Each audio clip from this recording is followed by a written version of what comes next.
Good morning and thanks for tuning in. This is Stocks to Watch on Bloomberg Quint and I'm Alex Matthew. It's going to be a busy day in the primary market with three IPOs opening up for subscription today. And we've got reports on all of them, so do look up the website bloombergquint.com. But today, this morning, we're going to be speaking about stocks that are already listed. My guest today is Mayuresh Joshi of William O'Neill. Thanks so much for joining me, Mayuresh, and good morning to you. The Morning. first stock that I want to talk to you about is BPCL. And Bloomberg reported some interesting commentary from the AGM. The first point is that the capex has been pegged at 8,000 crore rupees for this year. And that's ostensibly because diesel consumption is still below pre-COVID-19 levels, according to the management, and petrol consumption is close to that level. And the other big thing is that the government is trying to complete the privatization of the company by the end of the current financial year, though we already kind of knew that. How are you rating the stock right now based on everything that you know right now? Morning, Alex. Thanks for having me on your show. So I think to break it up into two parts, right? One is the fundamental aspect in terms of how BPCL is placed within the entire scheme of things within oil marketing companies. And the second element obviously becomes the privatization angle.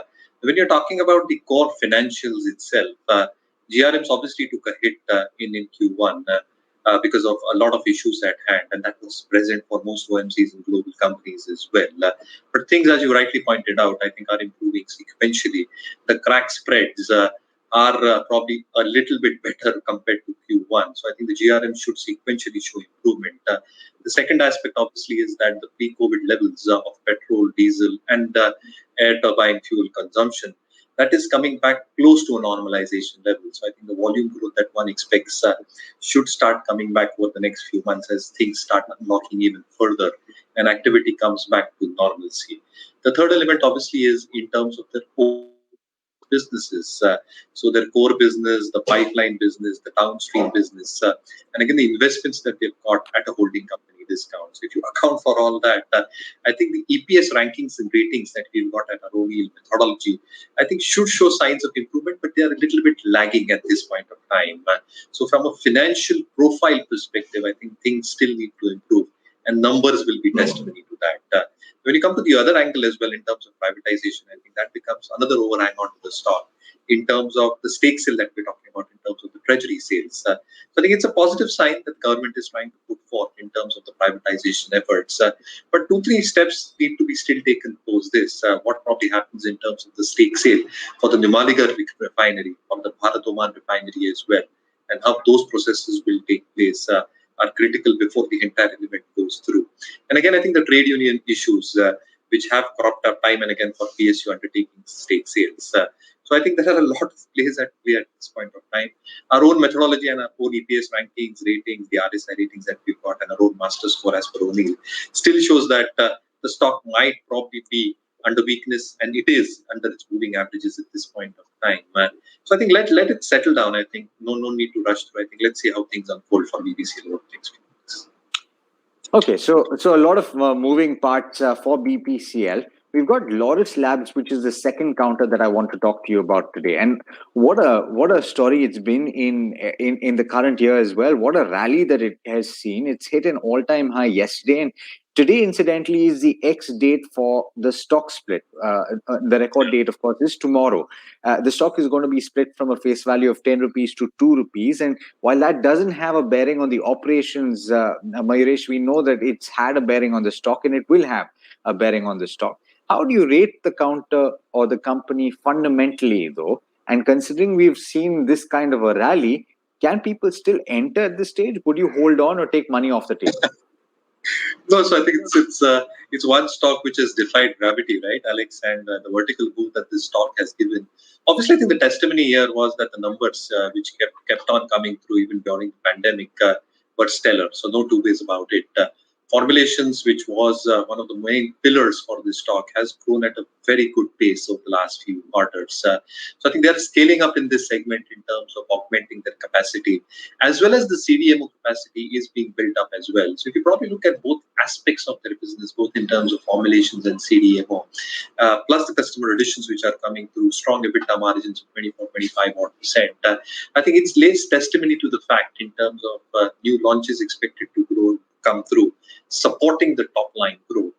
And therefore, I think when you're talking about execution, capacity addition being done to probably augment volumes and revenues going forward as well, I think that's a positive sign. But I think with the move that it is given, I think it's too extended from O'Neill Methodology's comfort level as well. I think it's far, far higher at this point of time, both in terms of price as well as valuations. And as I said, though I think EBITDA margins at 24, ROEs at 24, 25% are extremely good within the pack itself and the growth opportunities from their main business segments. I think the stock has run up a little bit too much for our comfort. So I think let it cool down significantly before we probably have a look at that stock. But again, I think let numbers again start coming through, and numbers should be quite reasonable for the stock as well. So no fresh entry because of the sheer extension that the stock has done over the past few months. But very quickly, and that's probably a yes or no answer, would you take money off the table a little bit and then, delve back in a little later?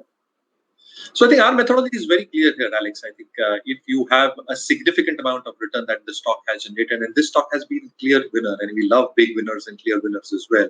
But yeah, I think if it pulls back to its 50 DMA, so I think if you have some money taken off the table, if it pulls back to its 50 DMA, take support there, I think there can be alternative points that can be made, or it creates a base structure around the current level, consolidating and then moving up.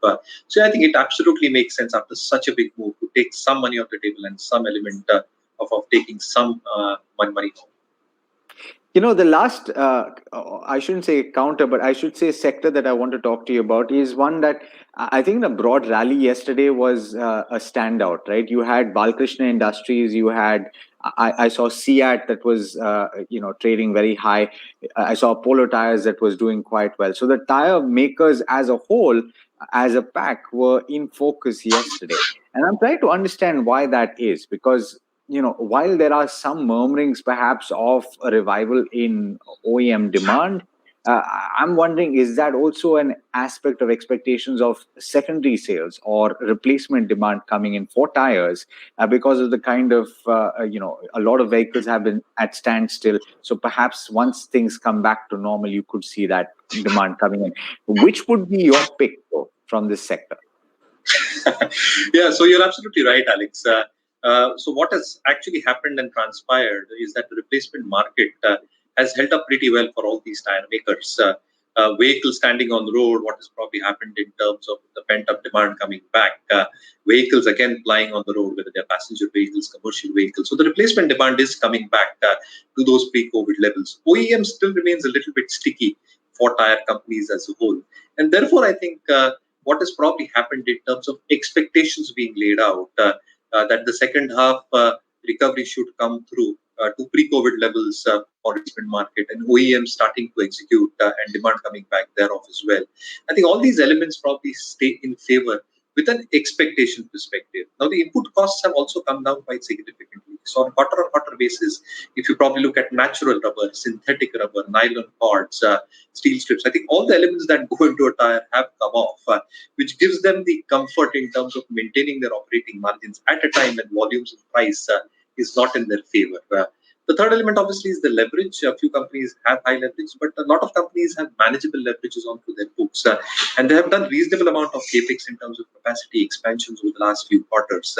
And if things are to revive as one expects over the next few quarters, the pent-up demand coming back, utilization levels coming back to normal, I think the capacities that they've added should come back in full force. So yeah, I think there are certain factors moving in favor of tire companies. So yeah, let's see how this sector probably goes.